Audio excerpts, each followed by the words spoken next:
আসসালামু আলাইকুম প্রিয় দর্শক, শুরুতেই আপনাদেরকে আমি একটা কার্টুন দেখাতে চাই। এটা একটা রাজনৈতিক কার্টুন।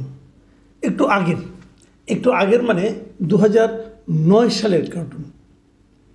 2009 সালে সম্ভবত আমার যতটুকু মনে পড়ে এটা সম্ভবত নিউ এজ পত্রিকা অথবা অন্য কোথাও প্রকাশিত হয়েছিল।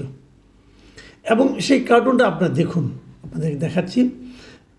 বাংলাদেশ জাতীয়তাবাদী দল জাতীয় কাউন্সিল অধিবেশন 2009 উপলক্ষে ওই কাউন্সিল অধিবেশনটা শেষে এই কার্টুনটা প্রকাশ করা হয়। কার্টুনটা এঁকেছিলেন মেহেদী হক।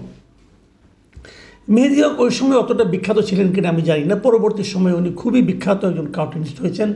বিশেষ করে ওনার রাজনৈতিক যে চিন্তা ভাবনা, রাজনৈতিক যে আপনার বিষয় নিয়ে আলোচনা করার তীর্যক যে চিন্তাটা, এটা কিন্তু মানে সকল মহলে বেশ প্রশংসিত হয়েছে। আমি নিজেও তার কার্টুনের বিশেষ ভক্ত। তো এই মেহেদী হক এই কার্টুনটা 2009 সালে এঁকেছিলেন। যখন আমরা জানি সেই সম্মেলনে বেগম খালেদা জিয়া উনি আবারও বিএনপির চেয়ারপারসন মনোনীত হয়েছিলেন এবং তার পুত্র তারেক রহমান উনি সিনিয়র ভাইস চেয়ারম্যান নির্বাচিত হয়েছিলেন। তো কার্টুনটাতে দেখা যাচ্ছে যে বেগম খালেদা জিয়ার মতো একটা ক্যারেক্টার বানানো হয়েছে এবং সেই ক্যারেক্টার আরেকটা ক্যারেক্টার মানে তারেক রহমানের মতো মানে দেখা যায়। তারেক রহমান সদৃশ্য আরেকটা ক্যারেক্টারের মাথায় একটা ক্রাউন পরিয়ে দিচ্ছেন। ওনার নিজের মাথাতেও একটা ক্রাউন আছে, সেই ক্রাউনে ধানের শীষ, দুইটা ক্রাউনই ধানের শীষ আঁকা আছে, এরকম একটা কার্টুন। এবং কার্টুনে দেখা যাচ্ছে যে মা এবং পুত্র দুজনের মুখেই একটা তৃপ্তির অথবা বিজয়ীর হাসি। এই কার্টুনটা আসলে কী মিন করে এটা অনেক রকম ব্যাখ্যা হতে পারে, তবে এটুকু আমি যতটুকু বুঝেছি আমি আমার উপলব্ধিটা বলি। আমার উপলব্ধিটা তখনও আমার কাছে যা মনে হয়েছিল এখনও তাই মনে হয় যে খালেদা জিয়া দলের প্রধান, উনি ওনার পুত্রকে দ্বিতীয় শীর্ষ পদে নিয়ে বসালেন এবং যদিও একটা নাটকের মতো হয়েছে, সবাই চেয়েছেন, দলের যারা কাউন্সিলর ছিলেন তারা চেয়েছেন এবং দলের কাউন্সিলর যদি চান সেটাকে আপনি তো অগণতান্ত্রিক বলতে পারবেন না। কিন্তু কার্টুনিস্ট বোঝাতে চেয়েছেন নিচের যে হাতগুলি আছে মানে উঁচু করা হাতগুলো যেগুলো ছিল, সেই হাতগুলো দিয়ে বোঝানো হচ্ছে সবাই তাই চাচ্ছেন। কিন্তু সবাই এটাও জানেন সবার না চেয়ে কোনো উপায় ছিল না, এটাই ছিল স্বাভাবিক। এই যে রাজনৈতিক ইঙ্গিতপূর্ণ একটা কার্টুন, এই কার্টুনটা দেখলে পর আর যাই হোক বিএনপির নেতাকর্মীরা কতটুকু আনন্দিত হয়েছেন আমি জানি না, অথবা আমাদের দেশের যে পলিটিক্যাল কালচার, আমাদের দেশে রাজনৈতিক যে সহনশীলতার যে চিত্র আমরা সবসময় দেখি, সে অনুসারে আমি যদি বিবেচনা করি এই কার্টুন দেখে খালেদা জিয়া অথবা তার পুত্র তারেক রহমানের খুব আনন্দিত হওয়ার কি কিছু আছে? বরঞ্চ তাদের কর্মকাণ্ডের সমালোচনায় তো এই কার্টুনটিতে প্রকাশিত হয়েছে। ওনারা দুঃখিত হতেই পারতেন। এবং এ ধরনের কার্টুন হলে পরে আমি যদি তার বিপরীত দিকে চিন্তা করি, শেখ হাসিনার কথা চিন্তা করি, জয়ের কথা চিন্তা করি, তাদেরকে নিয়ে যদি এ ধরনের কার্টুন হতো তাহলে তার কী পরিণতি হতো সেটা আমরা গত 15 বছরে কিন্তু দেখেছি। হাসিনার শাসনামলে আমরা দেখেছি একটা কার্টুন আঁকার জন্য কার্টুনিস্ট যে কিশোর আহমেদ কিশোর, সেই কিশোরকে জেলে নেওয়া হয়েছিল এবং সেটা কিন্তু আপনার এই শেখ হাসিনার কোনো কার্টুন না, ওনার চামচা একজন ব্যাংকারের ব্যাপারে উনি কার্টুনটা এঁকেছিলেন। সেই জন্য ওনাকে কি কঠিন নির্যাতনের সম্মুখীন হতে হয়েছিল। সামান্য ব্যঙ্গ সহ্য করতে পারেননি বলে একজনকে মৃত্যুবরণ করতে হয়েছিল, একজন সাহিত্যিককে। এগুলো আমরা সব দেখেছি। কিন্তু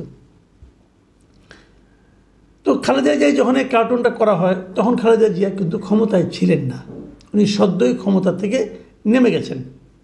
সেই সময়ের কার্টুনের হয়তো ওনাদের সেই ক্ষমতাও ছিল না, কিন্তু ক্ষমতায় থাকলে তারা কি করতেন, এটা কিন্তু একটা $1 মিলিয়ন কোশ্চেন। সেই প্রশ্নেরই আমরা যেন একটা জবাব পেতে যাচ্ছি। কেন বললাম জবাব পেতে যাচ্ছি?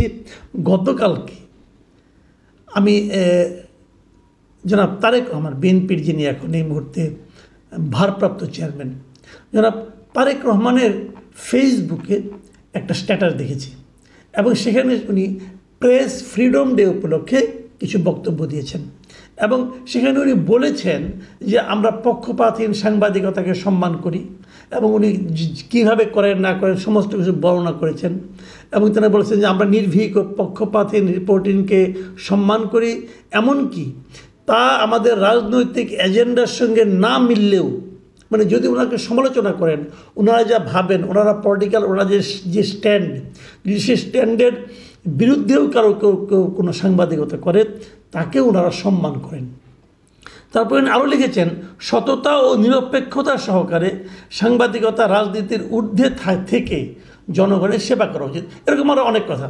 এই কথাগুলির নিচে এই শুরুতে আপনাদের যে কার্টুনটা আমি দেখালাম, এই কার্টুনটা জনাব তারেক রহমান দিয়ে দিয়েছেন। মেহেদী হকের আঁকা এই বিখ্যাত কার্টুন, এটাকে জনাব তারেক রহমান নিজে ওনার ভেরিফাইড ফেসবুক পেজে স্বাধীন সাংবাদিকতা বিষয়ক ওনার স্ট্যাটাসের নিচে উনি এই কার্টুনটা দিয়েছেন। এটা আমি প্রথমে কিন্তু আমার কাছে অবাক লেগেছিল। আমি প্রথমে ভেবেছিলাম আসলে কি তারেক রহমান সাহেব দিয়েছেন। আমি আবার রিচেক করলাম ফেসবুকটা, নতুন করে রিফ্রেশ দিয়ে আবার দেখলাম তারেক রহমান সাহেবের ভেরিফাইড ফেসবুক অ্যাকাউন্ট দেখলাম, ওনার লেখাটা পড়লাম, আবার পরে তার নিচে এই ছবিটা আমি পেলাম। মানে উনি এই ছবিটা দেওয়ার মাধ্যমে উনি বোঝাতে চাইলেন যে ওনাদের রাজনৈতিক মতাদর্শের সঙ্গে সঙ্গতিপূর্ণ না হওয়া সত্ত্বেও রাজনৈতিক সমালোচনাকে, সমালোচনামূলক সাংবাদিকতাকে, কার্টুন তো এক ধরনের সাংবাদিকতাই, এই সাংবাদিকতাকে ওনারা কী পর্যায় পর্যন্ত অ্যাপ্রিসিয়েট করবেন। উনি কি এটাই বোঝাতে চেয়েছেন? আমার কাছে মনে হয় উনি এটাই বোঝাতে চেয়েছেন। যদি উনি এটাই বোঝাতে চান, তাহলে আমি বলবো বাংলাদেশের রাজনীতির ইতিহাসে আমরা একটা নতুন ধরনের নেতৃত্ব হয়তো বা পেতে যাচ্ছি। অনেকে বলবেন কেন ডক্টর ইউনূসও তো সহ্য করে, ডক্টর ইউনূসও তো অনেক কিছু বলতে বলে। হ্যাঁ, আমি এটা মানি, ডক্টর ইউনূস প্রথমেই বলেছিলেন আমাদের প্রাণ ভরে সমালোচনা করুন, আমাদের কোনো আপত্তি নেই। কিন্তু ওনার এই বক্তব্য নিয়ে ইদানিং আমার একটু সন্দেহ হয়। সন্দেহ হয় দুটো কারণে। দেখুন, আপনারা জানেন কয়েকদিন আগে সংস্কৃতি বিষয়ক উপদেষ্টাকে একটা বেকায়দা রকম প্রশ্ন করার জন্য উনি একটু বিরক্ত হয়েছেন, এবং তারপর এই বিরক্তি কোন পর্যায়ে ঠেকেছে আমি বলতে পারবো না। কিন্তু আমরা আমরা আফটার ইফেক্ট দেখলাম যে সেই তিনটা মিডিয়া তাদের ওই তিনজন সাংবাদিককে মানে আপনার স্বাভাবিক কর্ম থেকে বিরত রেখেছেন। দুটো মিডিয়া তাদেরকে টার্মিনেট করেছেন, তার টার্মিনেশন লেটারের কপি আমরা দেখেছি। আরেকজনকে শুনেছি কাজ থেকে আপাতত বিরত রেখেছেন। তো এই যে ঘটনাটা ঘটেছে, সরকার অবশ্য বলেছে এটা আমরা করিনি, আমরা করতে বলিনি, বলেছে, সে পর্যন্ত আমি মানি, হয়তো বলেনি, কিন্তু তারা কেন করলো? এর আগে দেখেছি সিটি গ্রুপের একটা মানে টেলিভিশনে, সেখানেও কয়েকজন সাংবাদিককে সরিয়ে দেওয়া হয়েছে। সেখানেও যাদের কারণে এই যে হাসনাত আব্দুল্লাহ নামের একজন ছাত্রনেতা, তার কারণে করা হয়েছে বলে বলা হয়েছিল। উনি বলেছেন যে আমরা এটা করিনি, আমরা করতে বলিনি, কিন্তু করা হয়েছে। কিন্তু তাদেরকে নতুন করে কিন্তু আবার আগের জায়গায় ফিরিয়ে আনা হয়নি। এইগুলি কেন হয়েছে? হয়তো আমরা বলবো মালিকের দুর্বলতার কারণে হয়েছে। আমি নিজেও মনে করি মালিকের দুর্বলতার কারণে হয়েছে। কিন্তু মালিক যে আচরণটা করলো, এই আচরণটার তো সরকার কোনো প্রতিবাদ করলো না। সরকার মালিককে বলতে পারতো। মালিক পক্ষ বলছে যে কি একটা গ্রুপ, নাকি একটা জঙ্গি টাইপের গ্রুপ, অ্যাগ্রেসিভ গ্রুপ, ফেসবুকে সোশ্যাল মিডিয়ায় নাকি তাদের এখানে মার্চ ফর অমুক টিভি এরকম নাকি তারা ঘোষণা দিয়েছিল, এই ভয়ে তারা করেছে। যদি সেটা হয়, সেটাও তো সরকারের দায় আছে। সরকার কেন তাদেরকে বলতে পারলো না যারাই মার্চ করে আসুক আমরা সেটা ফেরাবো? এর দায়টা সরকারের।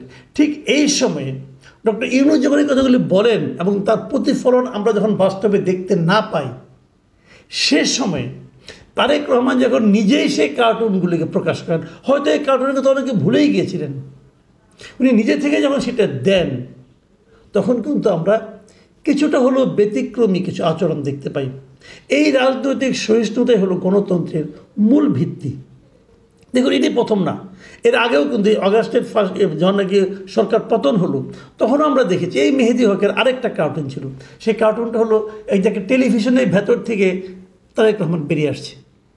মানে উনি বলতে চেয়েছিলেন এতদিন তো তারেক রহমান দল চালিয়েছেন টেলিভিশনের ভেতর থেকে, উনি ওখান থেকে বেরিয়ে আসছেন এবার, মানে উনি বাস্তবে জনগণের সামনে আসছেন। সেই কার্টুনটারও কিন্তু তারেক রহমান সাহেব প্রশংসা করেছিলেন ওনার ভেরিফাইড ফেসবুক পেজেই।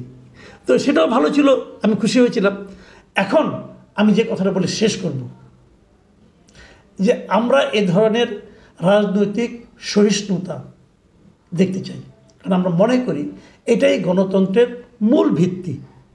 যে সমালোচনা করুক, উনি সমালোচনাটা শুনবেন, উনি কি করবেন না করবেন, ওনার দল কি করবেন না করবেন সেটা ওনাদের ব্যাপার, কিন্তু সমালোচনা যিনি করবেন, যিনি ওনার সমালোচনা করবেন, উনি তার গলা টিপে ধরবেন না। এটা আমি মনে করি গণতন্ত্রের মূল ভিত্তি। আমি আমার নিজের জীবনেও এটা টের পাই।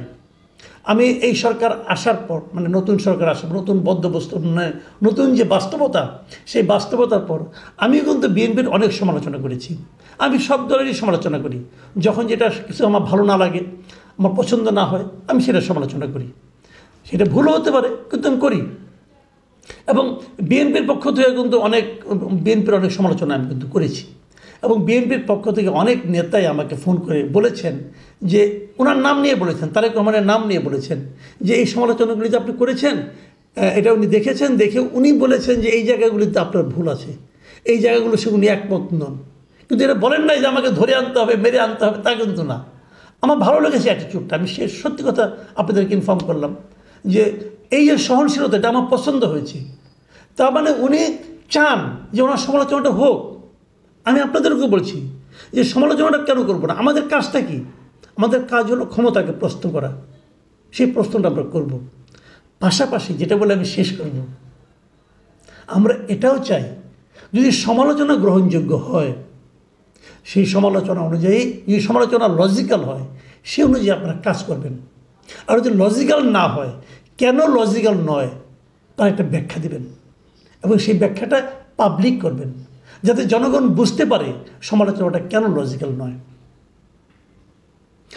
এই কথাটা বললাম এই কারণে যে মেহেদী হকের যে কার্টুনে আপনারা প্রশংসা করেছিলেন অগাস্ট মাসে, তারেক রহমান সাহেব নিজে, যে উনি টেলিভিশন থেকে বেরিয়ে আসছেন, মানে উনি বাস্তবে আসছেন, আজকে 9 মাস হয়ে গেল, উনি আসেননি। তো কেন আসেননি এই ব্যাখ্যাও কিন্তু আমরা পাইনি।